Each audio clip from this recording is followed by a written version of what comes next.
पण याला regulating act का म्हणतात? म्हणजे सरकारला ईस्ट इंडिया कंपनीला रेग्युलेट करण्याची, नियंत्रित करण्याची गरज अचानक का भासली? केंद्रीय मंडळात 16 वरून थेट 60 सदस्य झाले. हो, आणि सत्येंद्र प्रसाद सिन्हा हे व्हायसरॉयच्या कार्यकारी मंडळात, व्हायसरॉयज एक्झिक्युटिव्ह काउन्सिलमध्ये सामील होणारे पहिले भारतीय ठरले होते. असं म्हणतात की आपल्या राज्यघटनेचा जवळपास 70% भाग यातूनच घेतला आहे. हा कायदा ब्रिटिश संसदेत पास झाला. याने 15 ऑगस्ट 1947 रोजी भारतातील ब्रिटिश राजवट संपवली.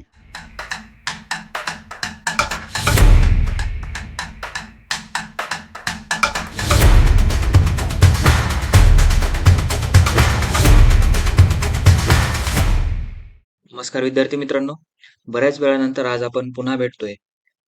आज मी तुमच्या समोर एक व्हिडिओ घेऊन आलो आहे, ज्याचं टायटल आहे historical background of the Indian constitution. या व्हिडिओच्या स्लाइड्स सर्व इंग्लिशमध्ये असणार आहेत आणि संपूर्ण एक्सप्लेनेशन हे बायलिंग्वल आहे, मराठी प्लस इंग्लिश या दोन्ही भाषांमध्ये. व्हिडिओ संपूर्ण बघा, खूप इंटरेस्टिंग आहे. आपल्या पॉलिटीमधला पहिला चॅप्टर आहे आणि व्हिडिओ पाहून झाल्यावर तुमच्या प्रतिक्रिया नक्कीच मला कमेंटमध्ये कळवा. सर्वांनी टेलिग्राम चॅनलची लिंक खाली डिस्क्रिप्शन बॉक्समध्ये दिलेली आहे, त्याचबरोबर पिन कमेंटमध्ये सुद्धा दिलेली आहे, तर ती पुढील अपडेटसाठी जॉईन करून घ्या. चला तर मग व्हिडिओला सुरुवात करूया. नमस्कार. आज आपण भारतीय राज्यघटनेच्या अगदी मुळाशी जाणार आहोत. आपलं संविधान ते काही एका दिवसात तयार झालेलं नाही. त्याचा पाया जवळपास 200 वर्षांच्या काळात, म्हणजे ब्रिटिशांच्या काळातच रचला गेला. अगदी बरोबर. आणि आजच्या आपल्या चर्चेत आपण हाच प्रवास उलगडणार आहोत.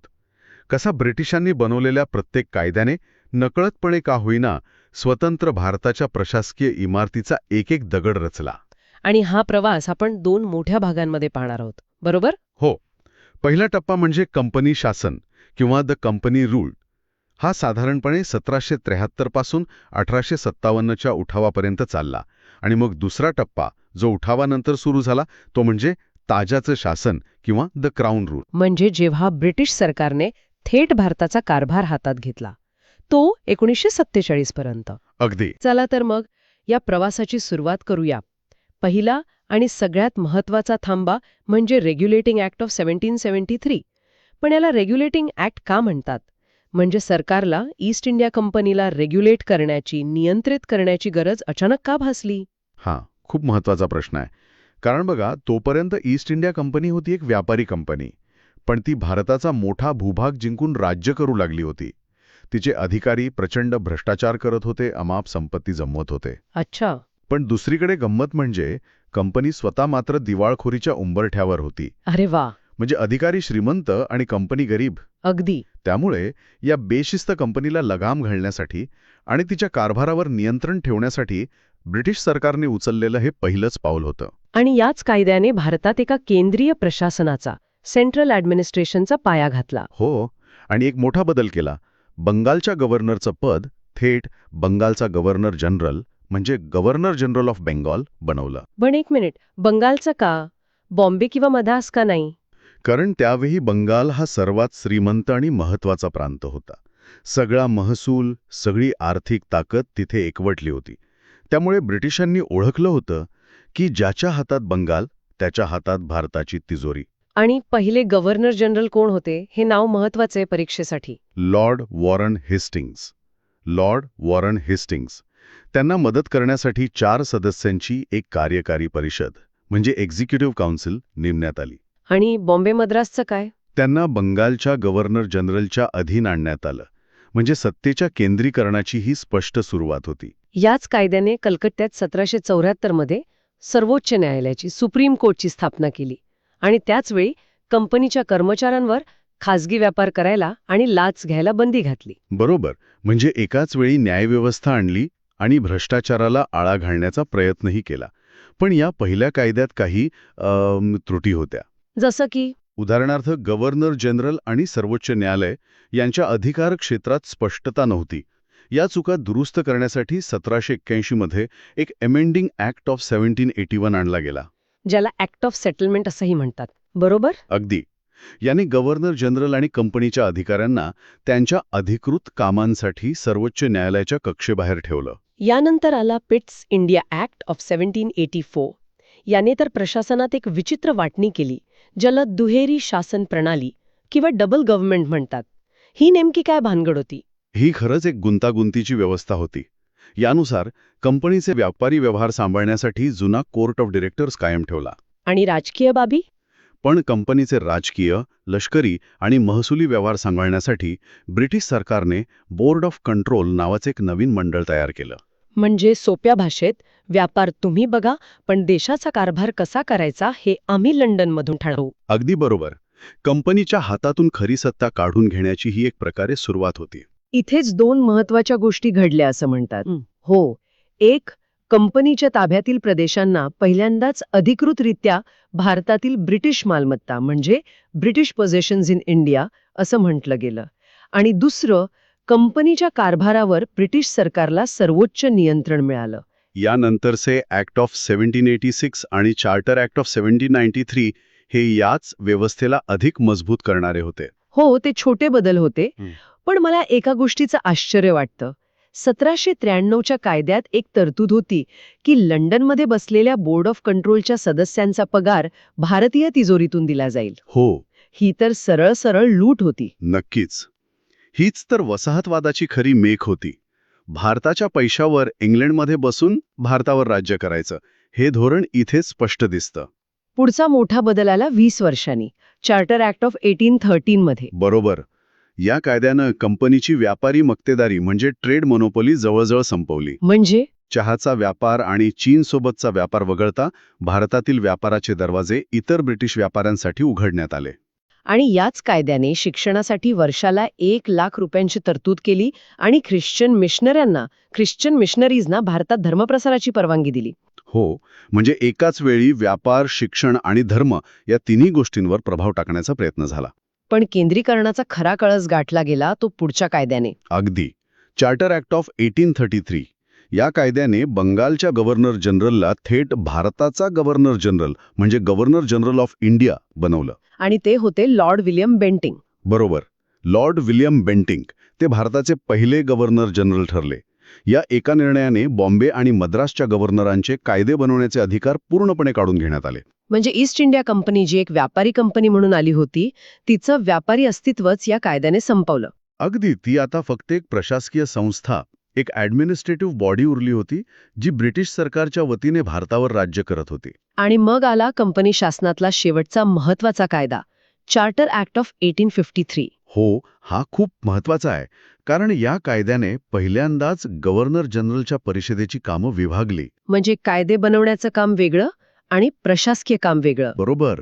लेजिस्लेटिव्ह फंक्शन्स आणि एक्झिक्युटिव्ह फंक्शन्स ही वेगळी केली. कायदे बनवण्यासाठी 6 नवीन सदस्य नेमले गेले आणि एक प्रकारे एका छोट्या संसदेची, मिनी पार्लमेंटची पायाभरणी झाली. आणि नागरी सेवांसाठी खुली स्पर्धा, ओपन कॉम्पिटिशन पण याच कायद्याने सुरू झाली ना? हो, ती यशस्वीरित्या सुरू झाली.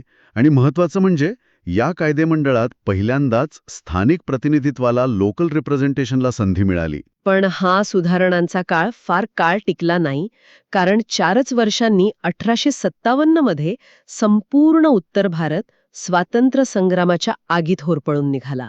बरोबर. आणि या उठावाने ब्रिटिश सरकारला असा हादरा दिला की त्यांना कळून चुकलं की एका व्यापारी कंपनीच्या भरोश्यावर एवढा मोठा देश सोडून चालणार नाही.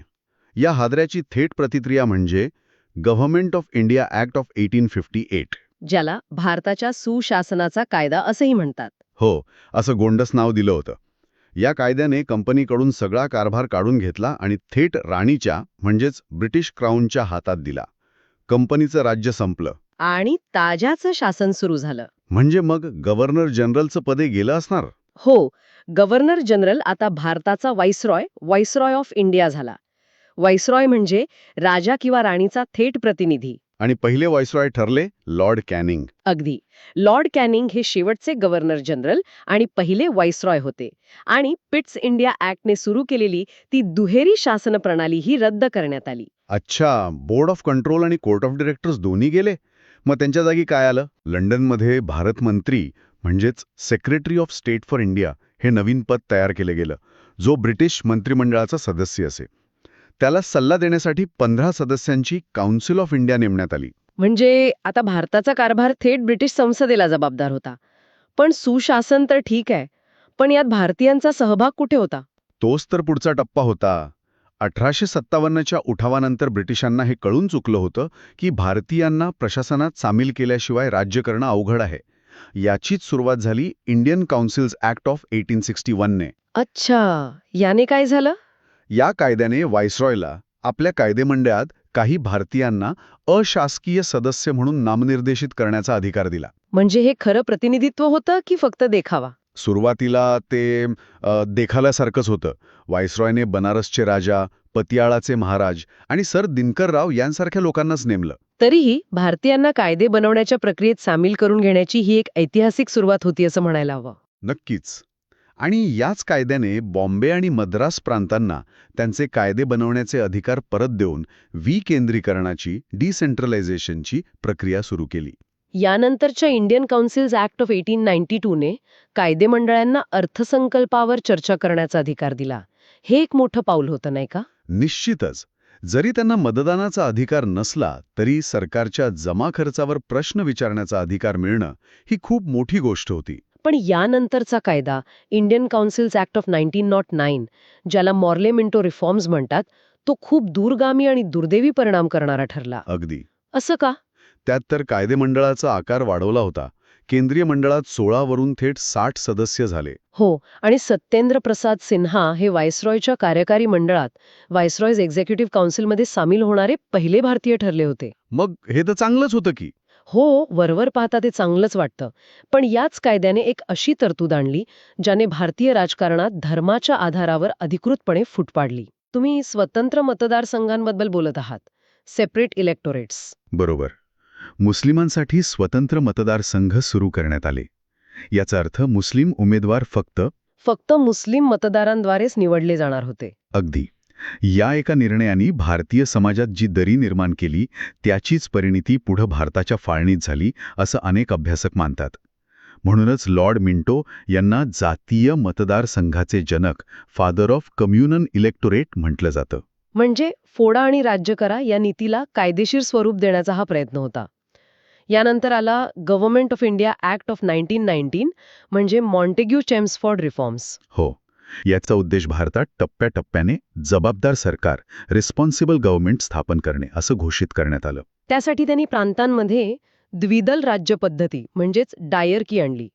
ही संकल्पना थोडी किचकट आहे. सोप्या भाषेत सांगता येईल का? नक्कीच. सोप्या भाषेत सांगायचं तर सरकारने काही कमी महत्वाचे विषय जसे की शिक्षण, आरोग्य हे भारतीय मंत्र्यांच्या हातात दिले. हे झाले ट्रान्सफर्ड सब्जेक्ट्स. आणि महत्वाचे विषय? पण खरा मलिदा म्हणजे महसूल, पोलीस, न्यायव्यवस्था हे सगळे महत्वाचे विषय गव्हर्नरने स्वतःकडे ठेवले. हे झाले रिझर्व्ड सब्जेक्ट्स. म्हणजे अधिकार दिल्यासारखं दाखवायचं, पण खरी सत्ता स्वतःकडेच ठेवायची. अगदी तसंच. आणि केंद्रात पहिल्यांदाच द्विगृही कायदेमंडळ, बायकॅमेरलिझम म्हणजे आजच्या लोकसभा आणि राज्यसभेसारखी व्यवस्था, आणि प्रत्यक्ष निवडणुका, डायरेक्ट इलेक्शन्स सुरू झाल्या. आणि याच कायद्याने पुढे केंद्रीय लोकसेवा आयोगाची, सेंट्रल पब्लिक सर्व्हिस कमिशन, स्थापना केली. हो. आणि एक महत्वाची तरतूद केली की या कायद्याच्या कामकाजाचा आढावा घेण्यासाठी 10 वर्षांनी एक आयोग नेमला जाईल. आणि त्याच तरतुदीमुळे सायमन कमिशन आलं, बरोबर? ज्याला प्रचंड विरोध झाला. अगदी. 1927 मध्ये सायमन कमिशन नेमण्यात आलं. पण गंमत म्हणजे भारताचं भविष्य ठरवण्यासाठी आलेल्या या 7 सदस्यांच्या आयोगात एकही भारतीय सदस्य नव्हता. आणि त्यामुळेच भारतात संतापाची लाट उसळली. सायमन गोबॅकच्या घोषणांनी देश दणाणून गेला. या सगळ्या घडामोडींनंतर, अनेक बैठकांनंतर जो कायदा आला तो म्हणजे भारतीय राज्यघटनेचा सर्वात मोठा स्रोत, government of India act of 1935. असं म्हणतात की आपल्या राज्यघटनेचा जवळपास 70% भाग यातूनच घेतला आहे. यात असं काय खास होतं? हा एक महाकाय दस्तऐवज होता. याने प्रांत आणि संस्थानांचे मिळून एक अखिल भारतीय संघराज्य, ऑल इंडिया फेडरेशन प्रस्तावित केले.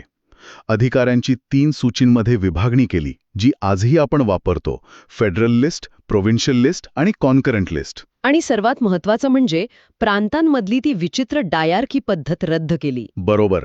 ती रद्द करून प्रांतांना स्वायत्तता दिली आणि तिथे जबाबदार सरकार स्थापन केलं. आणि आजच्या अनेक महत्वाच्या संस्थांचा पायाही याच कायद्याने घातला. हो. Reserve bank of India, federal court, जे नंतर भारताचे सर्वोच्च न्यायालय बनले आणि लोकसेवा आयोग या सगळ्यांची स्थापना याच कायद्यानुसार झाली. जरी यात संघराज्याची कल्पना प्रत्यक्षात आली नाही, तरी या कायद्याने भारताला संसदीय लोकशाही चालवण्याचा एक मोठा अनुभव दिला. नक्कीच. आणि या प्रदीर्घ प्रवासाचा शेवटचा थांबा म्हणजे इंडियन इंडिपेंडन्स ॲक्ट ऑफ 1947. हो. दुसऱ्या महायुद्धानंतर ब्रिटनची शक्ती कमी झाली होती. भारतात स्वातंत्र्याची मागणी जोर धरत होती. 3 जून 1947च्या माउंट बॅटन योजनेनुसार हा कायदा ब्रिटिश संसदेत पास झाला. याने 15 ऑगस्ट 1947 रोजी भारतातील ब्रिटिश राजवट संपवली. आणि भारताला एक स्वतंत्र आणि सार्वभौम राष्ट्र घोषित केलं. पण ही एक कडवट गोळी होती, कारण स्वातंत्र्यासोबत फाळणीही आली. बरोबर. भारताची भारत आणि पाकिस्तान या 2 स्वतंत्र देशांमध्ये डोमिनियन्समध्ये फाळणी झाली.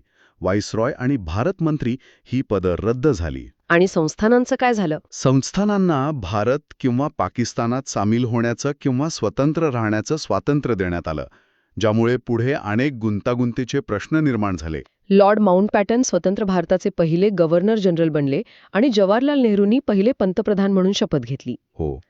तर 1773च्या एका व्यापारी कंपनीला नियंत्रित करण्याच्या कायद्यापासून ते 1947च्या थेट स्वातंत्र्य देण्याच्या कायद्यापर्यंतचा हा प्रवास खरोखरच अविश्वसनीय आहे.